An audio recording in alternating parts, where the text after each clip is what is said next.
Alerj faz. Baixe o aplicativo da Alerj e conheça seus direitos.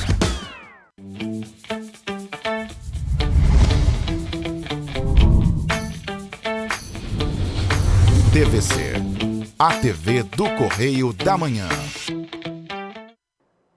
Direto dos estúdios da TV Correio da Manhã em Petrópolis, começa agora o Correio Petropolitano Debate desta quarta-feira e hoje daremos destaque ao trânsito. A Cascatinha pode perder as linhas para outras empresas. O Correio Petropolitano esteve na audiência que discutiu o tema na última terça-feira. Termina hoje o prazo para os selecionados no SISU realizarem a matrícula. Quem não for selecionado nesta etapa pode manifestar o interesse pela lista de espera. O governador Cláudio Castro participou na última terça-feira da abertura da segunda sessão da 13ª legislatura da Assembleia Legislativa do Rio de Janeiro, a Alerj, que aconteceu no Palácio Tiradentes e destacou a boa relação com o Legislativo. O Ministério Público do Rio de Janeiro cumpre mandados de busca e apreensão contra um grupo que atua na emissão irregular de licenças do Corpo de Bombeiros em Cabo Frio. E com a chegada do Carnaval, a Prefeitura de Petrópolis vai decretar ponto facultativo nos dias 9, 12 e 14 de fevereiro. Unidades de urgência e emergência vão funcionar normalmente. O diálogo com o objetivo de discutir as ações e a segurança no trânsito. Eu sou Richard Stolzenburg e o Correio Petropolitano Debate está começando.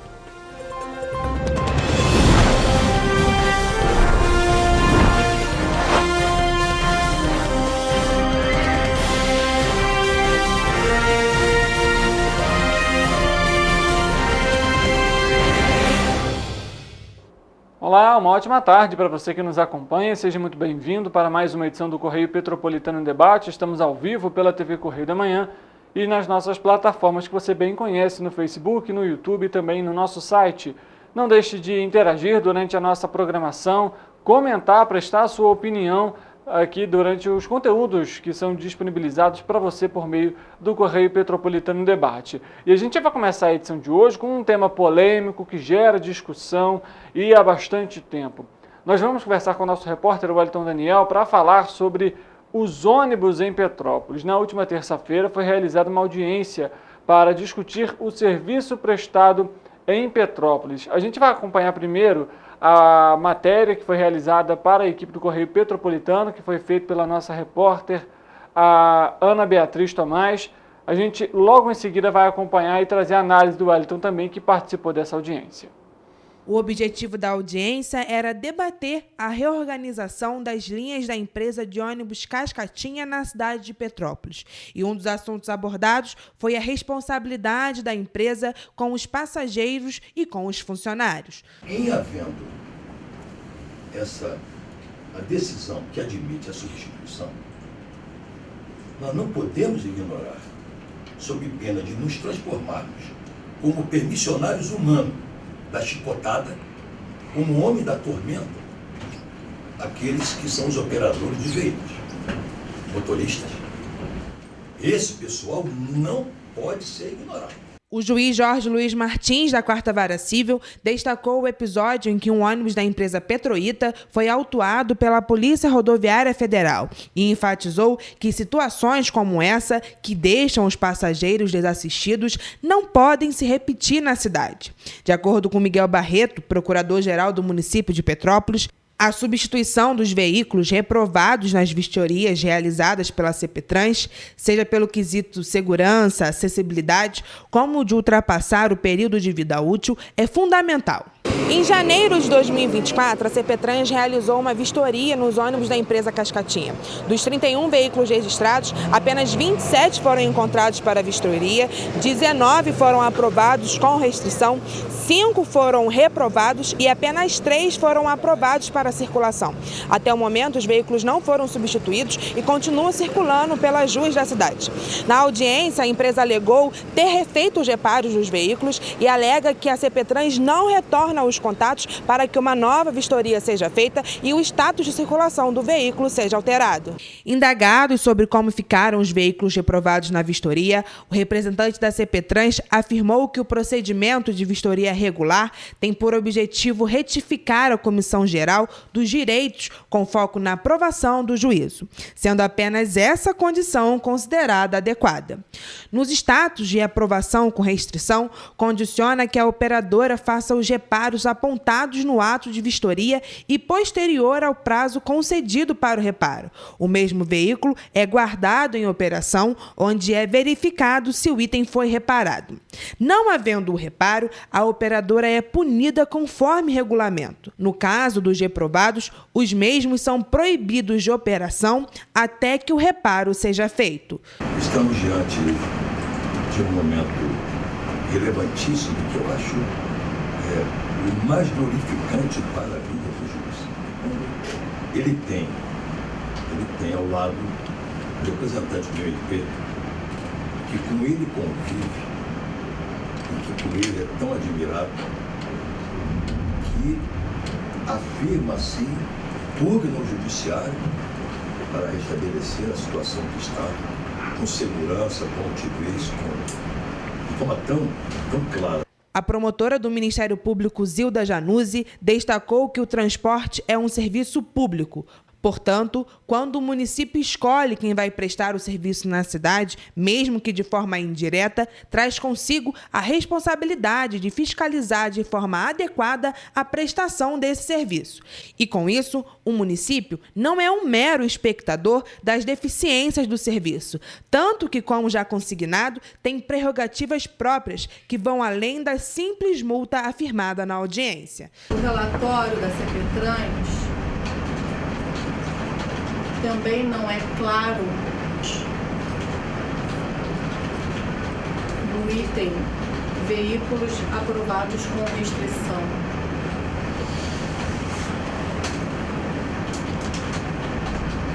Na medida em que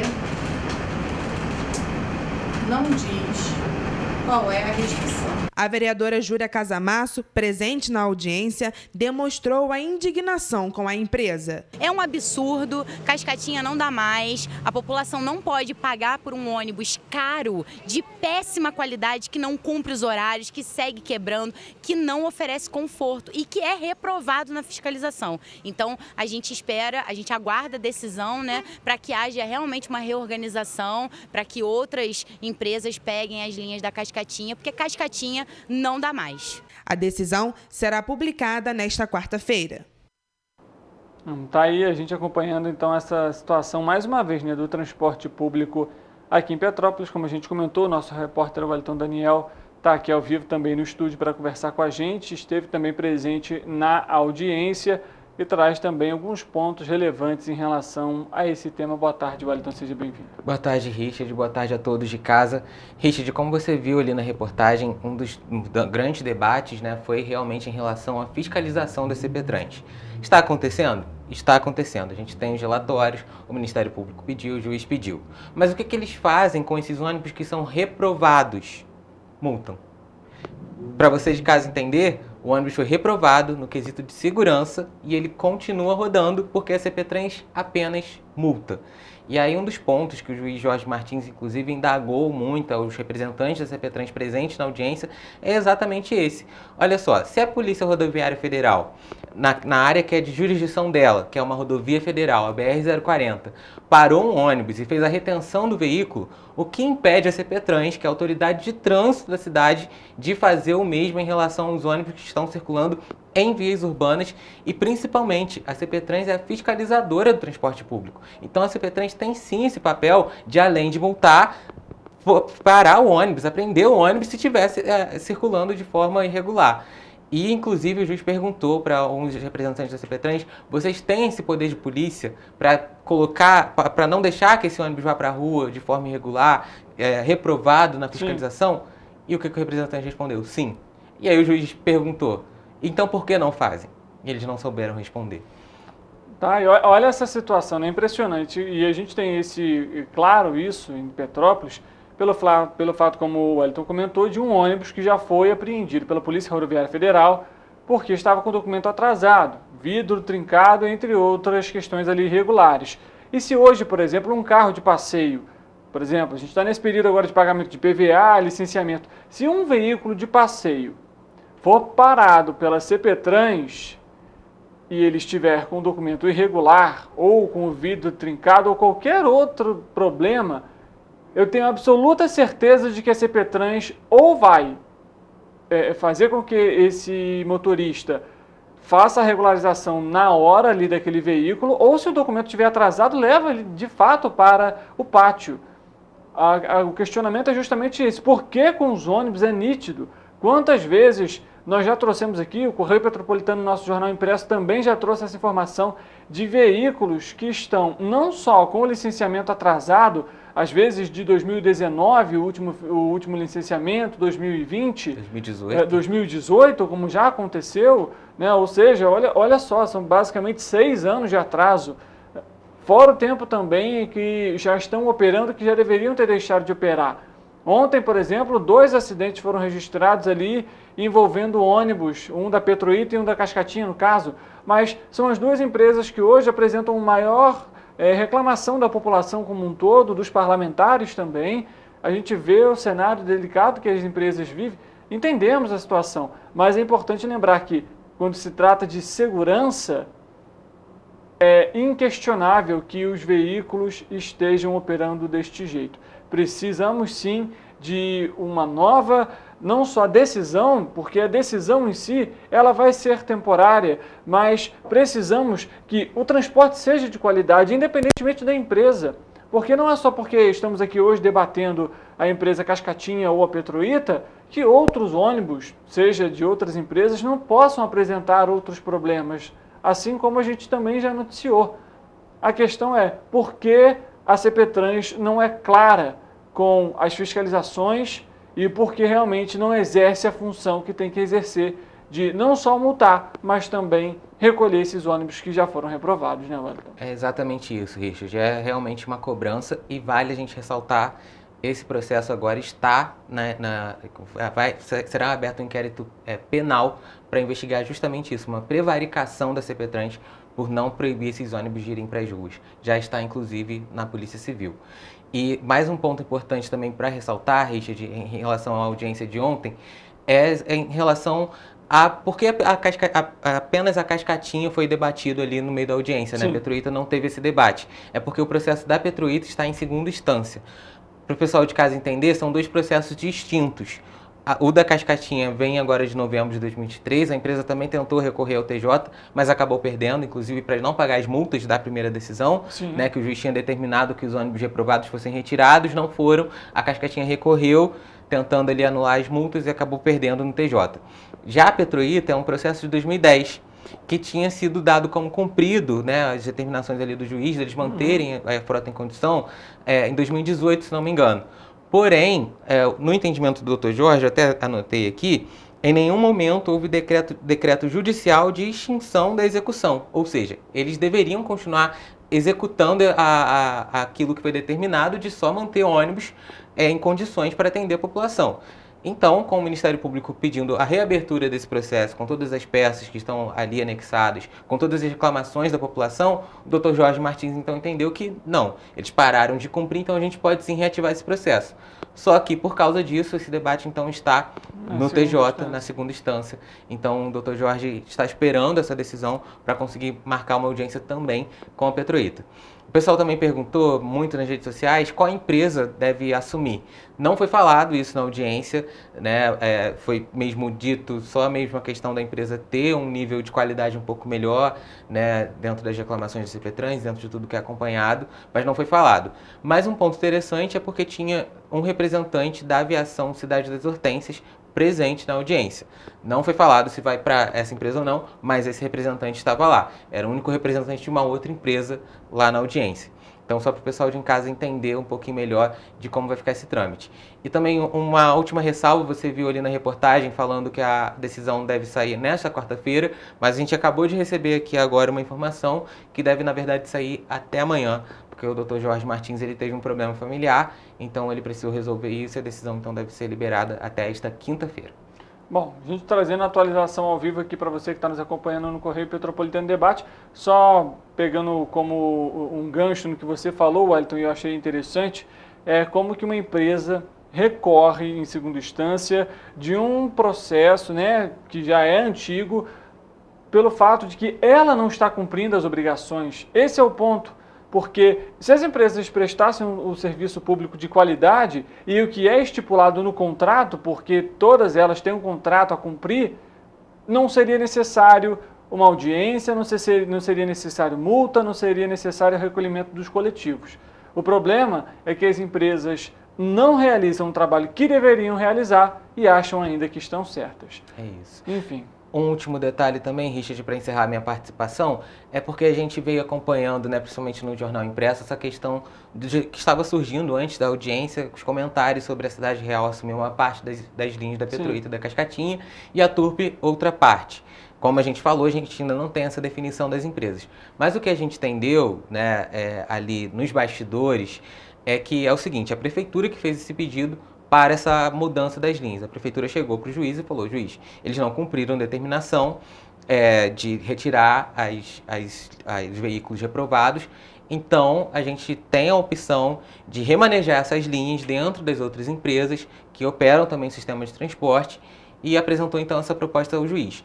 Então o que a gente entendeu ali nos bastidores é que realmente essas empresas podem sim ter feito os testes, podem sim ter ali se preparado caso a decisão do juiz fosse positiva. E vale a gente ressaltar, né, Richard, da outra vez que o prefeito Rubens Bom Tempo tentou fazer essa mudança por parte do executivo, teve um problema junto com a polícia, né, uma suspeita ali com um contrato de licitação. Então agora o que se fala nos bastidores é que o prefeito ele está muito escaldado, justamente por ser ano de eleição. Então tá realmente essa preocupação de como fazer. Só que aí também não pode esquecer do povo, né? Fazer as coisas certas dentro da lei para não ter problema com a polícia depois, como foi da outra vez, mas também não pode esquecer do povo. A situação que a gente sabe é ainda muito delicada, a gente vai continuar acompanhando e assim que a decisão também for divulgada, você vai acompanhar aqui nos nossos telejornais e no nosso jornal impresso Correio Petropolitano. Wellington, obrigado pelas informações. Obrigado, Richard. Boa tarde a todos, a você e boa tarde a todos de casa.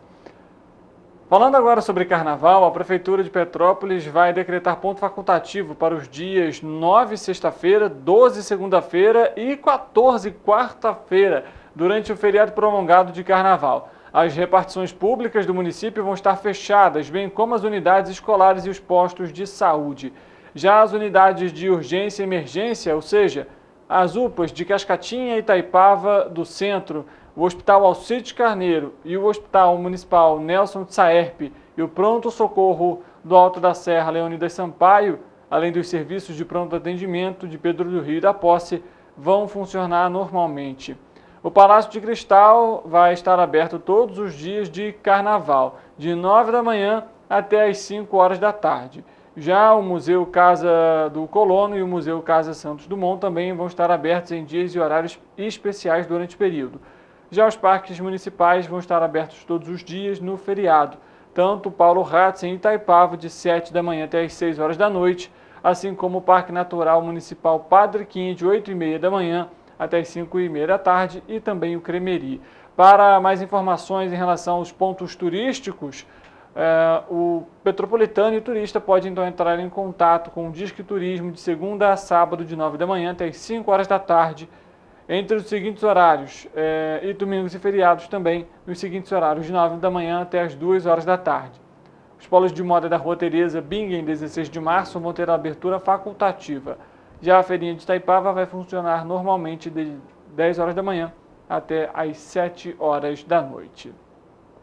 Só uma atualização para você também, uma carreta de grande porte com 7,6 metros de largura trafega pela BR-040 em Petrópolis, na altura, aqui já passando depois da Fazenda Inglesa, atualização da Concer de hoje de manhã, então é uma operação especial, a gente lembra para você, muita cautela se você vai passar pelo trecho. A Polícia Rodoviária Federal e também a Concer monitoram a operação. A passagem do veículo pode causar retenção no sentido Rio de Janeiro da BR-040.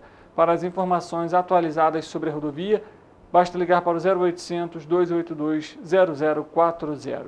O Correio Petropolitano Debate faz um intervalo rápido, a gente volta daqui a pouco com mais informação para você, não saia daí.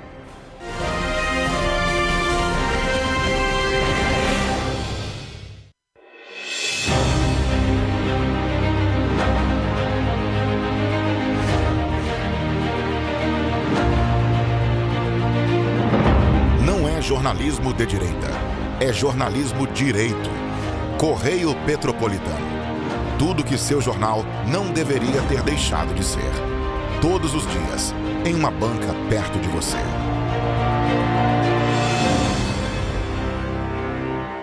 A Unifase, há mais de 50 anos, forma profissionais de excelência na área da saúde. E agora dá um passo além, o ensino técnico. Aqui, você se prepara para o mercado de trabalho e valoriza sua formação técnica com cenários exclusivos de prática e estágios supervisionados na rede pública e privada de Petrópolis. Faça o curso técnico em enfermagem da Escola Técnica Irmã Dulce Bastos da Unifase. Inscrições abertas para 2024. Turmas manhã e noite. Para ter mais qualidade de vida, conte com a maior rede de academias de Petrópolis. Aqui na Cooper, com uma mensalidade, você utiliza todas as unidades: Centro, Bingen, Itamaraty e Itaipava. Com planos a partir de R$ 89,00, e a academia oferece ambientes modernos para você cuidar da sua saúde com segurança. Os espaços contam com dezenas de aparelhos de musculação, diversos equipamentos para aeróbico e funcional, além, é claro, de profissionais qualificados e uma extensa grade de aulas coletivas, que inclui dança, bike, jump, wolf fit, step fit, entre outras. Nossas estruturas são equipadas com salas de musculação e aulas coletivas, salas de avaliação física e nutricional, vestiários e estacionamentos amplos. Venha nos fazer uma visita e surpreenda-se! Rio de Janeiro, atração o ano inteiro. Tem descanso, tem folia, noite e dia, alegria, sol e praia, diversão. No prato ou copo, a festa, o bar, museu ou bloco. Show, cultura, história, gravado na memória e no seu coração. Rio de Janeiro, vem se apaixonar. Rio de Janeiro, vem se apaixonar. Cidades maravilhas, campo, mata, serra e trilha, em estado de emoção. Tem o Rio de Janeiro, que você já ama, e o Rio, que ainda vai conquistar você. Apaixone-se pelo Rio. Rio de Janeiro, vem se apaixonar. Rio de Janeiro, vem se apaixonar. Governo do Estado do Rio de Janeiro.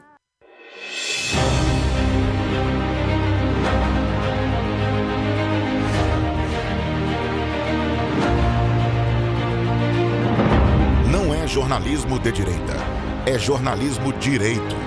Correio Petropolitano. Tudo que seu jornal não deveria ter deixado de ser. Todos os dias, em uma banca perto de você.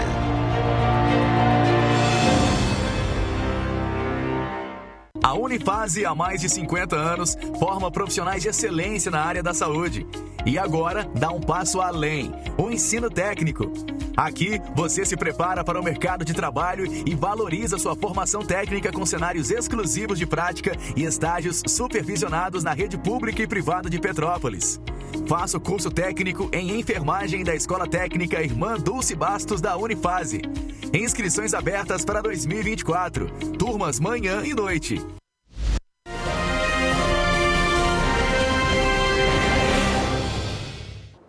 Correio Petropolitano Debate de volta. Chegou o momento então de saber como que fica o tempo e a temperatura.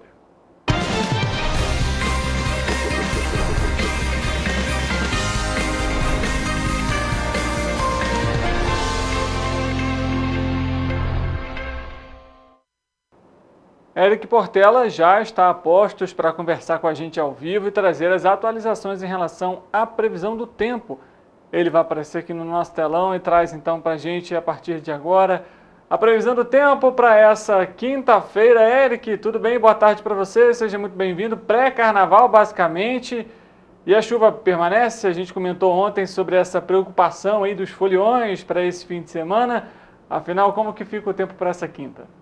Boa tarde, Richard. Boa tarde para você aí de casa que está nos assistindo. Olha, Richard, a nossa preocupação continua.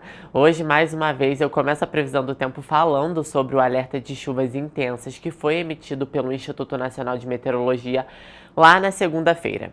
Bem, ele prevalece e dessa vez se estende até o dia 8 de fevereiro, quinta-feira. Seu grau de severidade continua em perigo potencial e, no momento, o fenômeno cobre diversas regiões do país, incluindo o estado do Rio de Janeiro, principalmente nas regiões de Médio Paraíba, Centro-Sul Fluminense, Serrana, Norte e Noroeste, desculpa.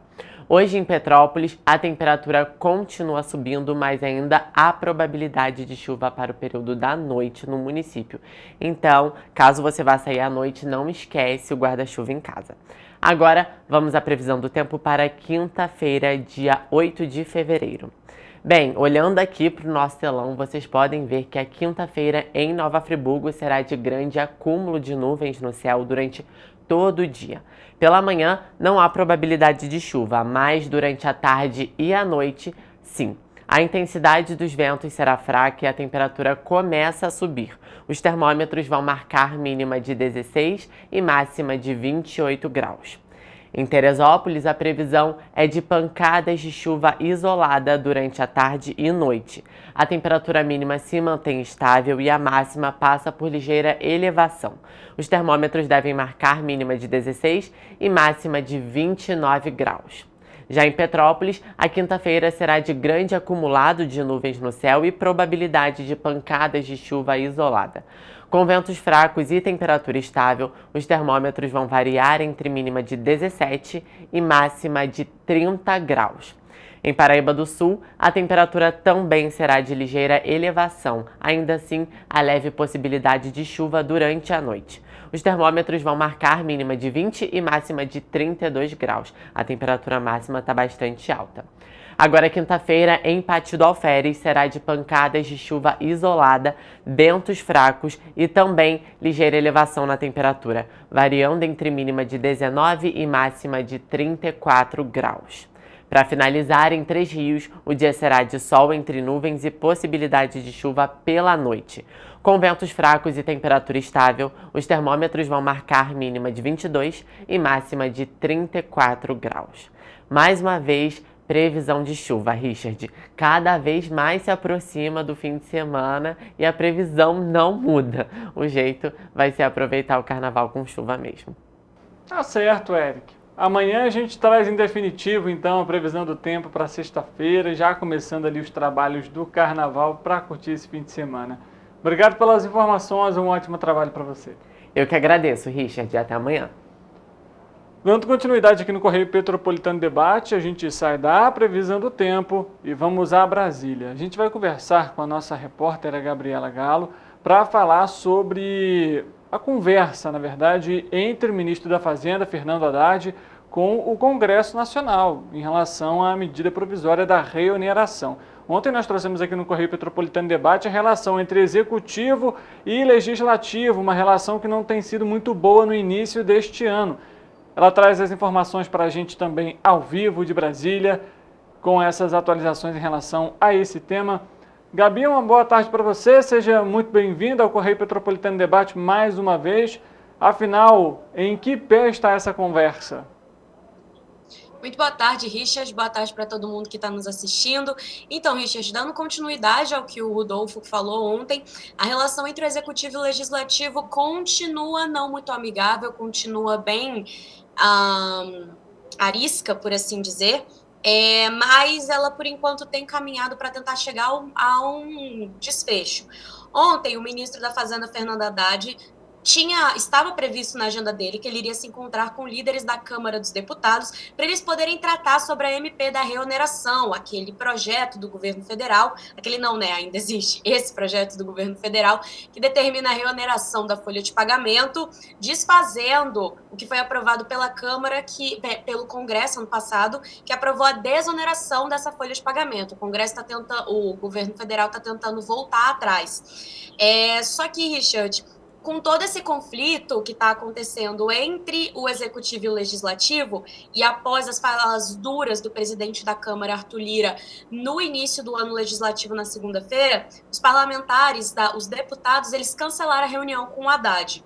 A medida ela foi vista como uma como solidariedade ao Arthur Lira, mas no mesmo dia o Haddad conseguiu se encontrar com senadores. E nessa conversa, que durou em torno de pouco mais de 2 horas, eles discutiram e o Haddad aparenta estar proposto a ceder que a MP da reoneração seja um projeto de lei, não que ele vá com medida provisória, mas como projeto de lei, que foi um pedido dos parlamentares, que é, bom, já que vocês vão de fato mandar esse texto, que ele seja por um projeto de lei. Porque quando é um projeto de lei, Richard, a gente relembra que os parlamentares têm muito mais controle da situação. Quando é uma medida provisória, após ser aprovada por comissão e ir para o plenário, ela acontece tanto no plenário da Câmara quanto no Senado. Já um projeto de lei é em uma casa de cada vez. Então, além dele demorar para acontecer e, consequentemente, dar muito mais tempo para as empresas que estão contempladas nessa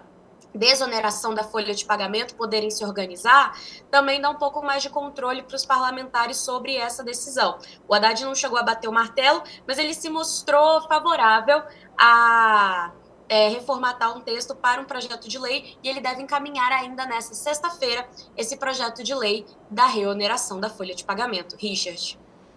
Tá certo, Gabi, até porque essa é uma das grandes preocupações, inclusive do governo federal, aumentar a arrecadação ainda em 2024. A gente trouxe, inclusive, também aqui ontem no Correio Petropolitano Debate, com a participação do Rodolfo, essa questão, inclusive, e para isso realmente vai ser necessário, né, Gabi, ter uma conversa ali, mesmo que bem simples, digamos assim, não muito amigável com os parlamentares, para conseguir, seja pela MP, seja por um projeto de lei, aumentar essa arrecadação para esse ano.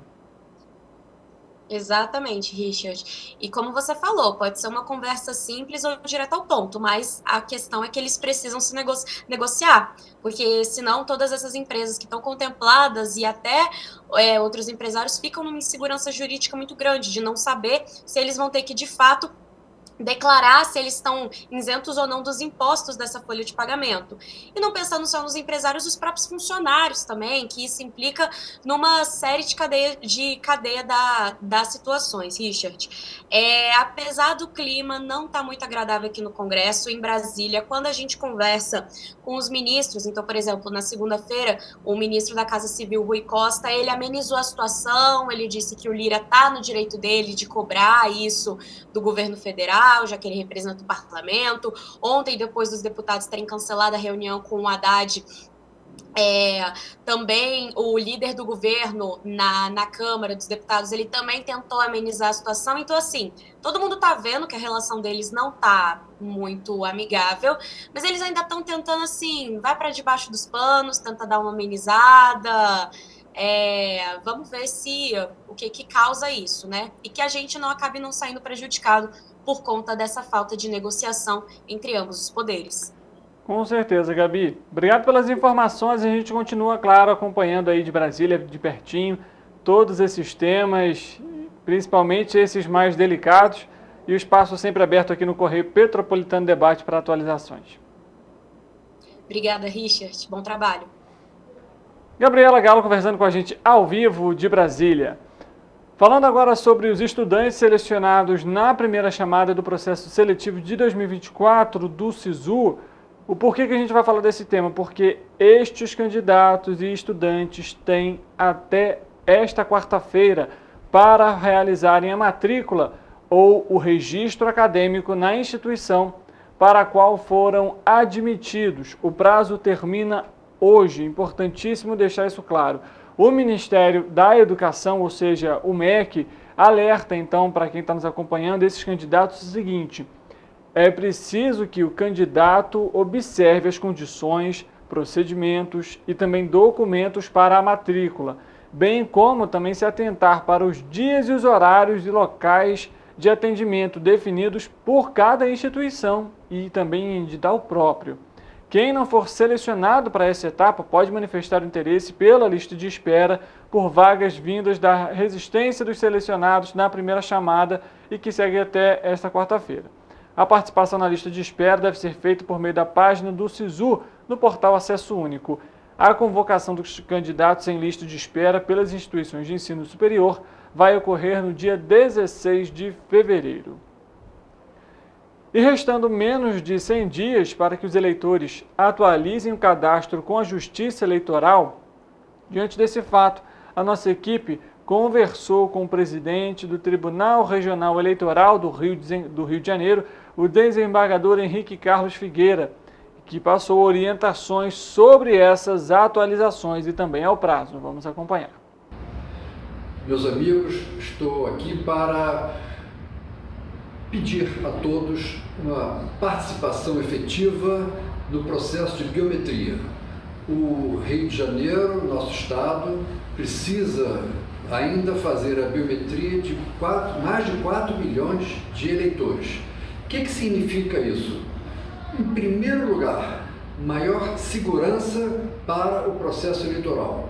Com a biometria, todo mundo vai saber que aquele voto é daquela pessoa. Não existe possibilidade de outra pessoa votar pelo eleitor. Ou seja, é muito mais segurança para todos. É uma segurança que vai atingir ao eleitor, com a garantia de que seu voto efetivamente é inviolável, a Justiça Eleitoral, porque sabe que aquele voto é daquele eleitor, ao candidato ao cargo eletivo, porque ele sabe que o voto é do eleitor, ao partido político, todos nós, toda a sociedade vai se beneficiar sobremaneira com esta medida. Tá aí, obrigado inclusive ao desembargador, conversou com a gente para falar um pouquinho sobre a biometria. Vale lembrar, se você tem alguma pendência também com a Justiça Eleitoral, faça a regularização para que você possa votar ainda nesse ano. Lembrando que as eleições são em outubro e tem um prazo adequado para realizar todas essas pendências. Então não deixe para a última hora para que você possa exercer o seu direito de voto. O Correio Petropolitano Debate faz um intervalo rápido, a gente volta daqui a pouco para trazer uma representação para você de uma entrevista que falamos sobre o trânsito, a segurança, os índices altos de acidentes e como que isso pode impactar também a economia dos municípios. Correio Petropolitano Debate, volta já.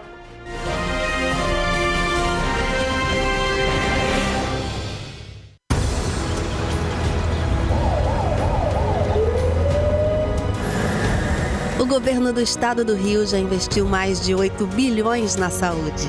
E se eu dissesse que esse é o maior investimento na saúde já feito em toda a história do Rio? Eu diria que melhorou, mas eu quero mais. Depois de 3 anos parados, os mamógrafos móveis estão de volta.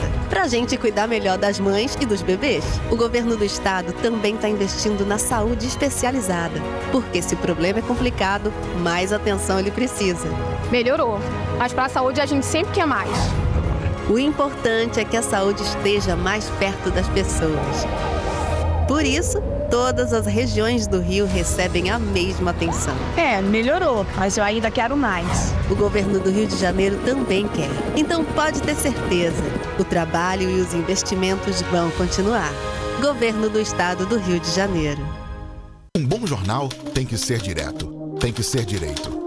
Não ser de esquerda ou de direita, mas direito.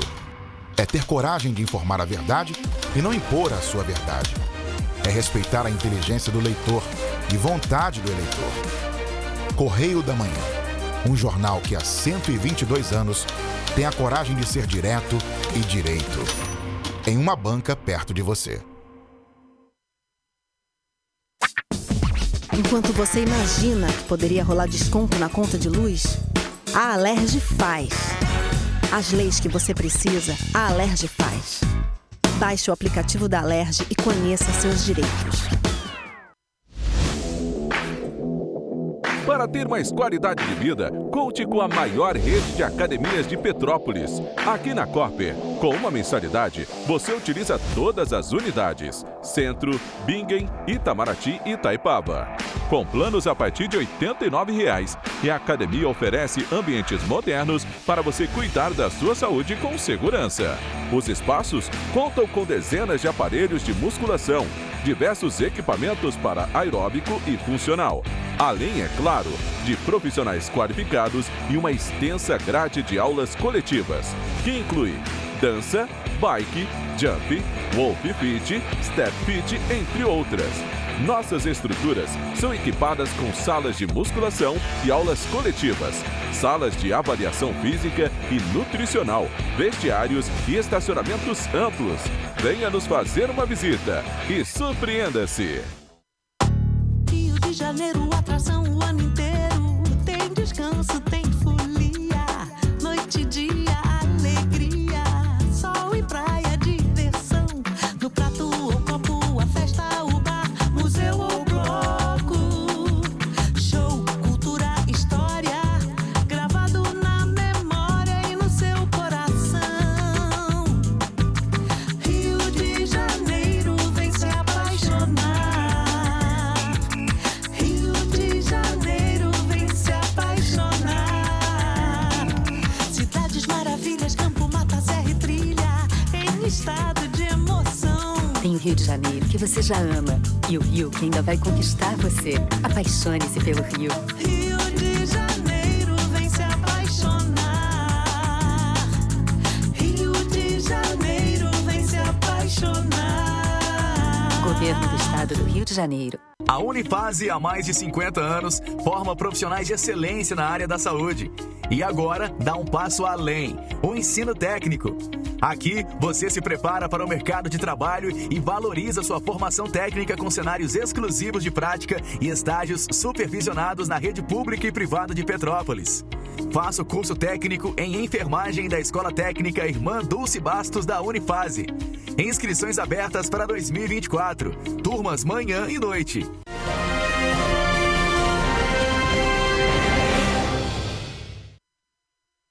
De volta, a gente dá início agora à nossa entrevista para falar sobre segurança no trânsito. Dados da sala de trauma do Hospital Santa Teresa mostraram que em 2023 foram registrados 100 acidentes a mais, vítimas de acidentes a mais, do que quando comparado a 2022. A situação um tanto quanto preocupante. Ainda durante, por exemplo, a Operação Réveillon, a Polícia Rodoviária Federal também apontou um aumento no número de acidentes, de mortes e de vítimas feridas durante a Operação Réveillon no estado do Rio de Janeiro. Quando analisado todo o país, foi apresentado queda, mas no estado do Rio registrou-se alta. A gente vai conversar então com o Reinaldo dos Santos, é cientista político e também já atuou na área da educação de trânsito, foi instrutor de trânsito e vai explicar um pouquinho para a gente justamente sobre esse tema. Reinaldo, seja muito bem-vindo mais uma vez aqui ao Correio Petropolitano Debate, um tema um tanto quanto preocupante quando a gente vê esses índices de acidentes tão altos, né? Boa tarde a todos vocês que assistem o programa do Correio da Manhã nesse horário. Eu me chamo Reinaldo, sou formado em Ciência Política, pós-graduado em Direitos Humanos e faço Direito pela Universidade Católica de Petrópolis. Hoje eu estou aqui com o Richard para falar sobre o trânsito e os números crescentes de acidentes no nosso município. É muito preocupante os números hoje, mas isso, Richard, já é uma falta de um olhar político há anos, constatado até por mim quando ainda atuava nessa área. E o reflexo desse trânsito violento nada mais é do que a nossa própria sociedade como está hoje. E a gente está vendo esses números crescentes aqui no nosso município, principalmente com os jovens em cima de moto. Isso é muito preocupante. Trazendo para a questão, a análise geral em relação a esses dados, o Hospital Santa Teresa traz esse balanço e ele mostra principalmente o que o Reinaldo comentou agora, que a maioria dos acidentes são com motociclistas e a maioria deles também são com os homens. Reinaldo, falando um pouquinho sobre, para qualquer pessoa, na verdade, que já participou, já fez, tirou a habilitação, existe uma matéria chamada direção defensiva. Acho que é importante a gente trazer isso aqui para toda a população como um todo, porque é uma forma também daquela pessoa conscientizar o próprio pedestre, o ciclista que está do lado. Vamos falar um pouquinho sobre isso. O que na prática é direção defensiva? A verdade, a direção defensiva ela é tão importante no trânsito quanto todas as outras matérias que é feita na parte teórica quando o aluno ingressa numa autoescola. A direção defensiva é pensar no acidente e evitar. Então você tem várias questões que envolvem a direção defensiva no trânsito cotidiano. Distanciamento do veículo à sua frente, pedestres atravessando faixa de pedestre, ciclistas, pessoas com bicicleta, tudo isso envolve o trânsito que se faz hoje no nosso município e nas grandes metrópoles do nosso país. E a gente está vendo a falta da direção defensiva nessas pessoas que fazem uso do trânsito no dia a dia, no cotidiano.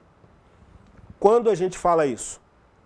Quando você atravessa um sinal vermelho, quando você não respeita o distanciamento do veículo à frente, isso tudo traz transtorno e traz acidentes na vida cotidiana de quem faz uso do trânsito normalmente na nossa cidade. Aproveitando, você comentou sobre a questão do espaçamento entre um veículo e outro.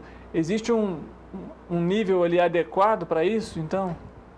Cientificamente, a gente usa o distanciamento de 2 segundos para os dias normais de sol, que a pista está seca, e nos dias mais preocupantes de chuva ou de chuva fina, que lavou a pista que você vai fazer uso com o seu veículo, com a sua motocicleta, ou até os transportes coletivos, dobra-se para 4 essa distância do veículo que está à frente. E aí a gente usa a forma de você saber se essa distância está de 2 segundos para dias de sol ou 4. Como é que você faz uso disso? Você vai marcar o veículo que está à sua frente, você vai marcar um obstáculo ou algum lugar que ele tenha passado, você vai contar essa distância do seu carro até chegar a esse obstáculo que você avistou, que o carro da frente passou. Se tiver 2 segundos até você chegar esse obstáculo avistado por você, que o veículo da frente passou, você está na distância correta para dias de sol. Em dias de chuva, faz 4 segundos para esse obstáculo e aí você está numa distância segura caso venha acontecer qualquer problema no trânsito e você tenha que acionar o freio do seu veículo. Então, assim, só para você ficar em casa, por exemplo, para você fazer isso tornar mais fácil, procura um ponto de referência, por exemplo, um quebra-mola, um ponto de ônibus, uma curva, para você ter, então, essa consciência em relação a, por exemplo, esse espaço. Mas a direção defensiva ela não está atrelada somente a essa parte, né, Reinaldo? Quando a gente trata da direção defensiva, a gente trata também, por exemplo, do carro, o estado de conservação do carro é extremamente importante. A velocidade na qual você está andando, porque mesmo que dependendo você esteja a 2 segundos, dependendo da velocidade que seu veículo estiver, não vai dar tempo de você conseguir frear.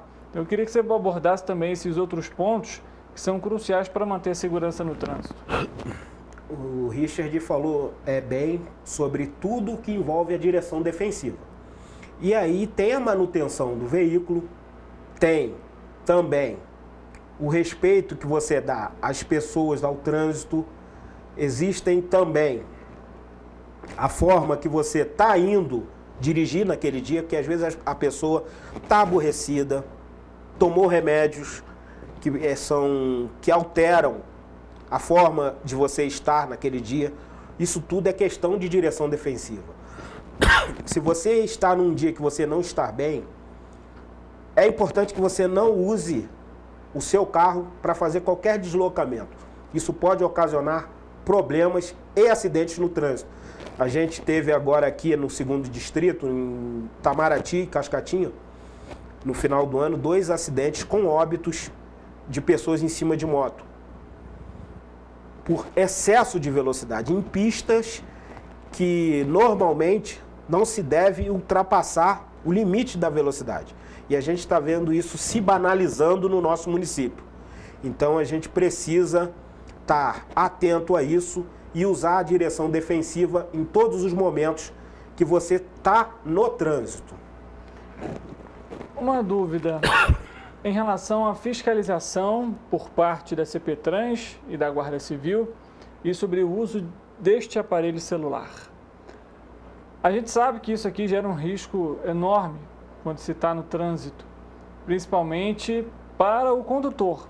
Mas a gente vê com frequência também, não só o condutor, mas o próprio motociclista com um aparelho, por exemplo, aqui na região, preso no capacete, ou, por exemplo, o pedestre que vai passar na faixa olhando para o celular e assim por diante. A direção defensiva ela não deve ser somente de quem está conduzindo o veículo, mas de todos aqueles entes que estão ali no trânsito, é isso? Exatamente. O trânsito, todos nós fazemos parte do trânsito a partir do momento que você está em qualquer via pública. Então a gente faz parte do trânsito, pedestre e todos os outros que eu já relacionei aqui. Hoje a gente vive num mundo tecnológico. Hoje as pessoas não saem de casa sem o celular. E isso atrapalha e muito a nossa vida cotidiana no trânsito. Às vezes a pessoa quer responder uma mensagem dirigindo, o rádio também é perigoso, a pessoa vai lá, quer aumentar o som, abaixou, tirou a visão do trânsito e o acidente acontece muito rápido. Então a gente precisa entender que o trânsito é respeitar o próximo e ser respeitado no trânsito. Então a gente precisa entender que a gente, quando está no trânsito, o acidente ele pode acontecer a qualquer segundo. Então a atenção no trânsito é importante.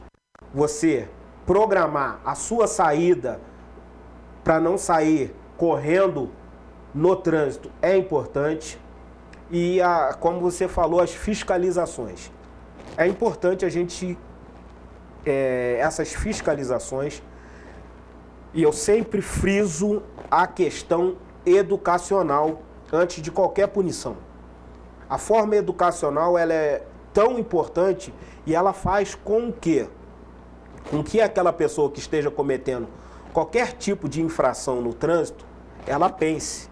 Então, eu acredito que a gente precisa ir conversar mais com os agentes públicos do nosso município para que a gente conscientize os usuários do trânsito na cidade de Petrópolis para a gente diminuir os acidentes que vêm acontecendo no nosso município com a parte educacional, que eu acho que faz muita diferença na vida cotidiana de qualquer pessoa.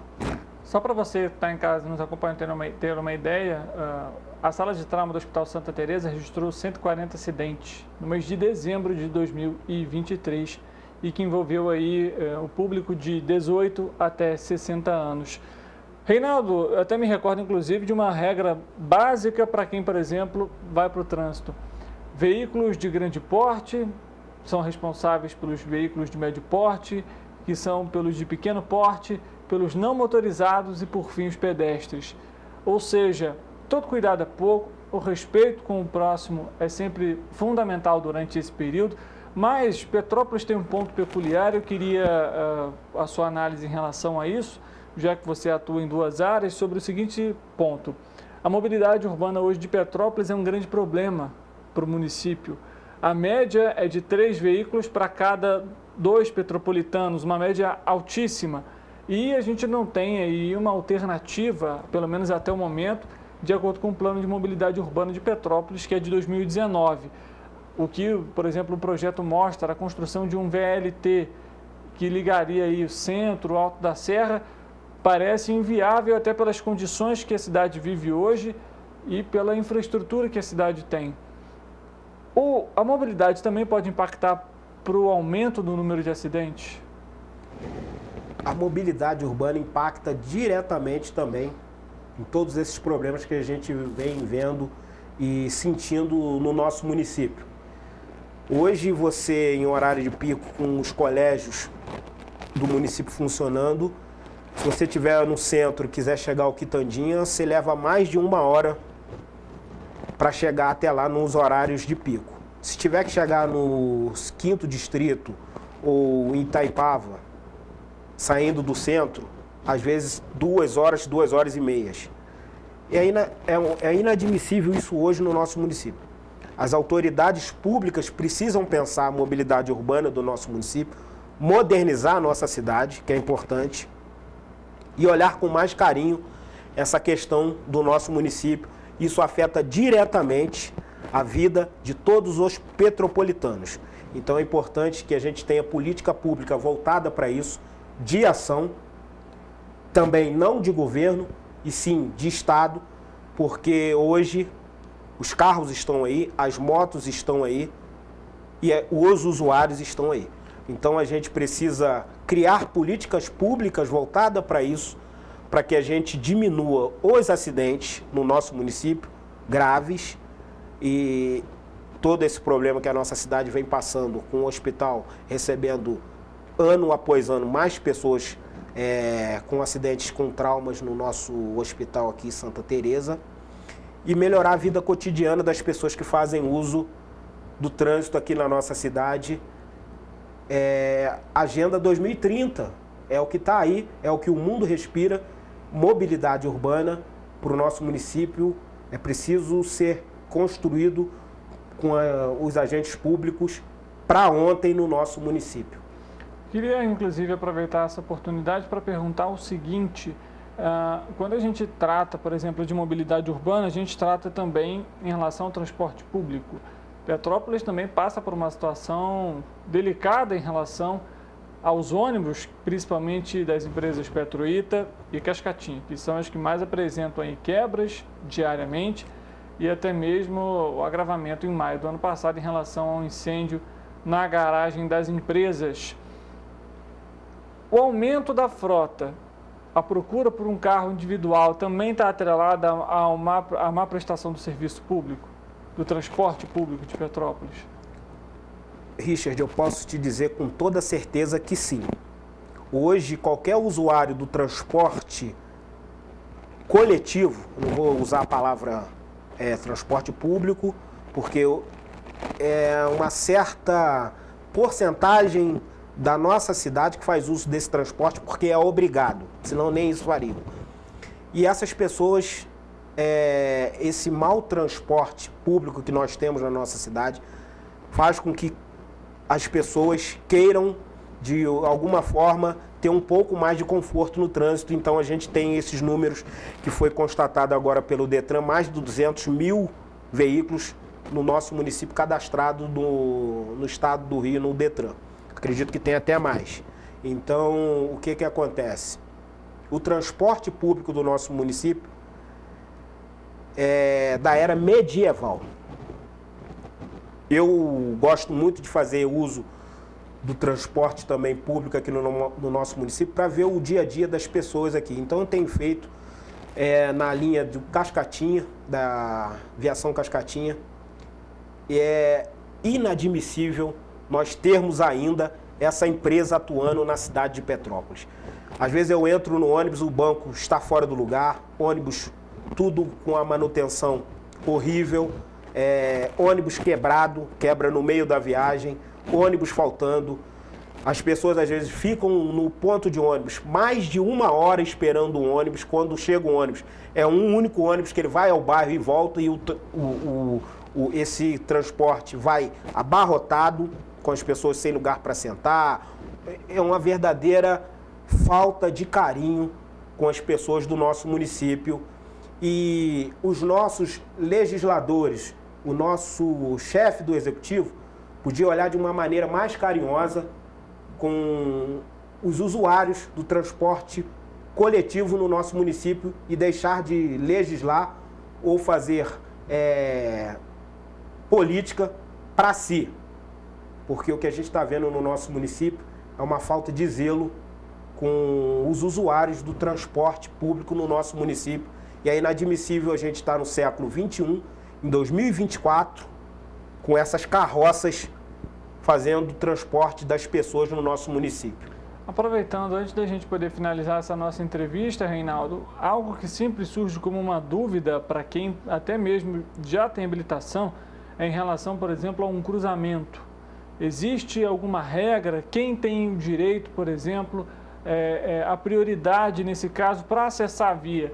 A gente trouxe aqui no Correio Petropolitano um acidente que aconteceu na última segunda-feira, ali na localidade, na rua Washington Luiz, bem próximo à bifurcação, por exemplo, para você ir para o Quitandinha, ali na Ponte Fones, e é justamente um cenário do carro vem, a moto vem, os dois colidem.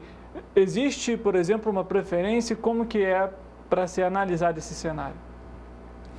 A regra do trânsito diz o seguinte: se ela não tiver sinalização, é que a gente use a regra da seguinte maneira: quem está à direita do motorista vai ter sempre a vez em qualquer cruzamento. Esse acidente que você trouxe agora, ali a via, a mão ali é de quem faz o cruzamento, indo para o Quitandinha ou voltando para o centro. E me parece ali pelas imagens que o rapaz da motocicleta se antecipou a esse cruzamento por ter tido a visão dele obstruída pelo ônibus que estava à sua frente, e ele, por estar de moto e num horário da manhã que ele achou que não teria carro, ele avançou esse cruzamento e ele pegou o carro lá do outro lado da via. Então o motociclista ali teve um deslize de atenção, e ali a gente constata pelo vídeo que ele teve a culpa nesse acidente. Mas a regra é essa: quem está à direita do motorista em qualquer cruzamento, se ele não tiver sinalizado pelos agentes de trânsito e pela companhia de trânsito do seu município, quem está à direita do motorista vai ter sempre a prioridade em qualquer cruzamento. Tá certo. Então, para você ver, né, uma pequena falta de atenção pode gerar um acidente e ele pode ser grave. Reinaldo, queria agradecer a sua presença aqui com a gente para falar um pouquinho sobre trânsito, a segurança e também direção defensiva. É sempre um prazer estar aqui com você, Richard. A gente está sempre falando de temas importantes para as pessoas do nosso município. Eu agradeço a todos vocês que tiveram um tempo agora para prestar atenção nessa reportagem que é tão importante no nosso município hoje, falar de mobilidade urbana e o trânsito. E agradecer vocês todos por ter tido esse tempo com a gente aqui. E eu te agradeço demais essa oportunidade de estar aqui no seu programa e desejo muito sucesso para você, para o teu programa e para a tua caminhada de vida por longos anos. Muito obrigado, Reinaldo. Bom 2024 para todos nós e sempre com atenção no trânsito. Direção defensiva envolve velocidade, manutenção do veículo, não uso do celular durante direção, não beber, ingerir bebida alcoólica e por aí vai. São regras simples, mas fundamentais para manter a segurança no trânsito. Assim a gente termina o Correio Petropolitano Debate de hoje. Muito obrigado pela sua audiência e pela sua companhia. A gente volta amanhã, 1h ao vivo. E você sempre o nosso convidado especial. Uma boa tarde para você e amanhã a gente se vê.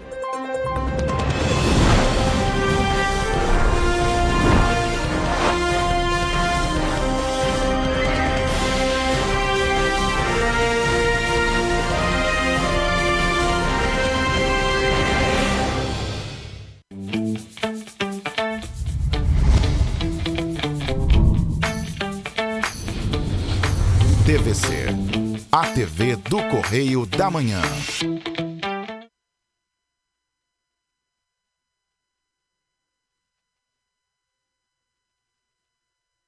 Um bom jornal tem que ser direto.